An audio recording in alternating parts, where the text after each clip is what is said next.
Hello, welcome back to Big John's Garage.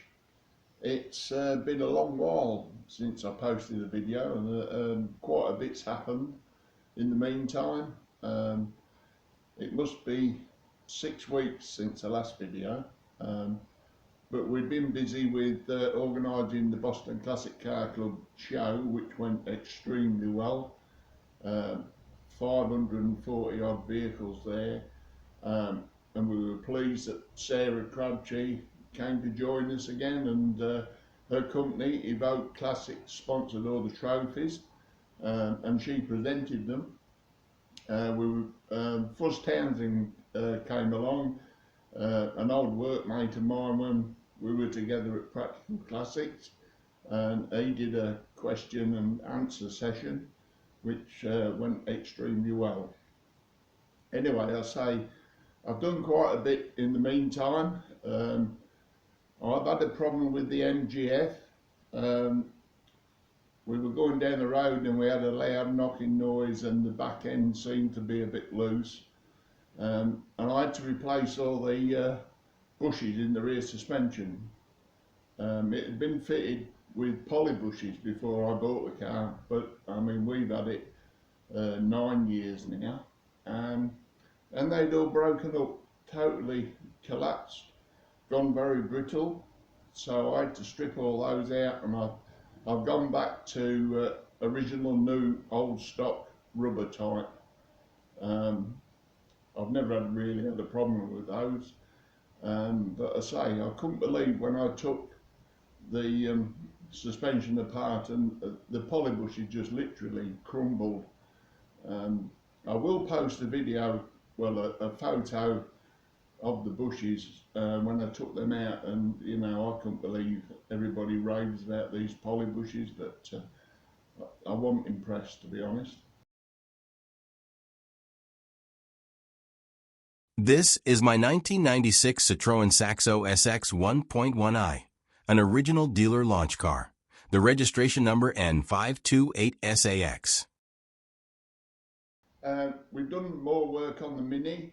I'll show you, we'll have a look round in a second. I've got the sills all welded on. I've not put full sills, the full length of the sill on. I've fitted the original narrow type sill and repaired the floors and inner sills. So that's all done. I've taken the rear subframe out and it's stripped. We'll have a look around that in a minute. I'm sat next to Ruby at the minute, my MG Magnet.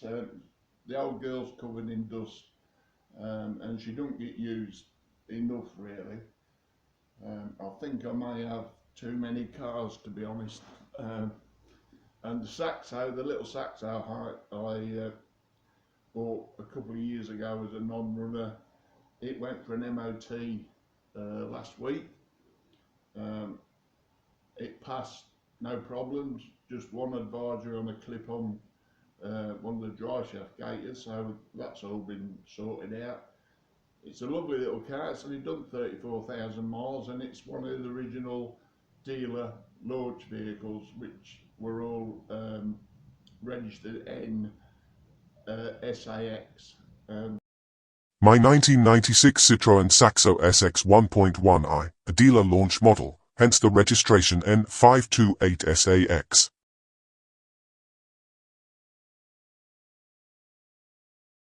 At the NEC, and I got to bring one back to my local dealer. I have tried to find that car, but obviously it's long gone. And I purchased the Saxo I own at the minute. I found that on the internet in Scotland. It was a non-runner. It was going to be scrapped, but I bought it, as you do, without seeing it. But it's a lovely little car. It was a non-runner. I've had to replace the ECU because it has a keypad immobiliser on it, and it had locked the ECU. So I managed to get a new ECU, well, a brand new chap on the internet made me a new ECU, and I bypassed the keypad now. But it's totally original. Obviously I had to put a cam belt and service all new brakes. I had a little bit of welding to do on the inner wing underneath where the ECU fits, because it traps water there. But otherwise she's a great little thing. But I may have to move that on. I say I've got a feeling they've got too many cars. Meanwhile, the Alpine, I mean, I'm never going to sell that. I've had that for 43 years now. But I did treat myself the other day, and I bought a pair of seats out of an MGF to fit in the Alpine, because you probably remember that when we took the Alpine across to the Isle of Man, it wasn't the most comfortable thing, and I kept getting a cramp in my right leg. So hopefully I will fit these seats for a bit more comfort. I might be able to get a bit more sort of leg room, but we'll have to wait and see how that goes. I'm in the workshop now. It's a lovely sunny morning. I came out here first thing and I had to put the bloody heating on it. It's so cold. The weather's changed, you know, very quickly. But yeah, so what we'll do, I'll have a walk around. I'll show you what I've done on the Mini. I did take some videos of me doing the sills. I'll have to get those edited, and I'll tag them on the end of this video. So right, we'll have a look around the Mini now, and I'll show you what we've done. So here's the rear subframe of the Mini. Generally she's in pretty good condition. I mean, it's a little bit rusty, so we'll give that a good clean down, treat it with a bit of rust killer. There is a couple of places that need a bit of attention. The near side, I shall cut this section out and repair, weld a new piece in. As long as it's not rotten underneath there, I may have to put another plate and then put that back on top as original. The near side's the worst one. The off side, sorry, is the worst piece. But again, I shall cut all this out, and there is actually a hole under there, so that'll be cut out, welded, repaired, and then the new piece put on top.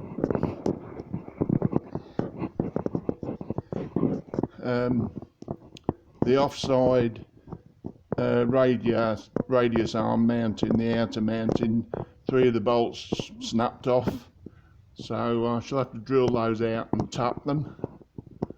Put plenty of grease when we put it back together. Moving on then, we'll have a quick look at the repair I've done to the inner sill and floor section. All good to go. All this is a new metal here, and again I've seam sealed all the joints. There was a little bit along the inner sill, but that's all good to go now. So now we'll have a look at the sill. Right, I've got a light on the job now, so you'll be able to see what I've actually done there. I've only put a part section of the sill because the rear section was pretty good, and I say, so that's all good to go. It's all primed and sealed, and we'll get that painted at a later date when I do the rest of the paintwork on the car. Now luckily, when I removed the rear subframe, moving on to underneath the car, the worst bit's usually getting the bolts that hold the front subframe mountings to the heel board, but surprisingly they came out quite easily. But I will tap them out and give them plenty of grease when I put it back together. Otherwise she's pretty good underneath. The wheel arches are all good, so I'll clean it all down, treat it, probably use some Rust Busters 2-pack epoxy. I've used that before, it's pretty good. Looking at the fuel filter, I don't think that's been changed for a long while, so that'll have to be all sorted out, cleaned before we put the subframe back. Moving into the boot. The boot floors are in really good condition. No corrosion.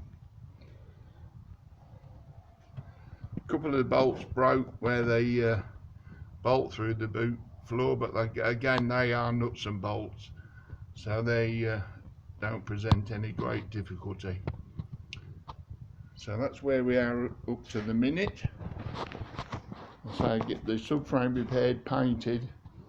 The radius arms, they all seem to be good, the bearings, but I will strip them clean, and the brakes, replace what's ever necessary, new brake parts, flexi hoses, etc. Give them a coat of paint. Get the subframe bolted back in, get it on its wheels, but I don't think I'll be doing any paint work because it'll be getting too damp this time of the year. But we'll get the prep done, and then I can concentrate on some of the other jobs, some of the other cars. I'll say I think I may have too many, but these are the seats I bought for the Alpine out of an MGF. They're in quite good condition, nice leather seats. So I say when the weather gets a little bit worse, I say too damp to do any painting, we'll see about getting those fitted to the old girl. So if you enjoy the videos I do, give us a like, subscribe to the channel, don't cost you anything, and I will take some videos and stills that I've took while doing the sill repairs. Thanks for watching, thank you very much.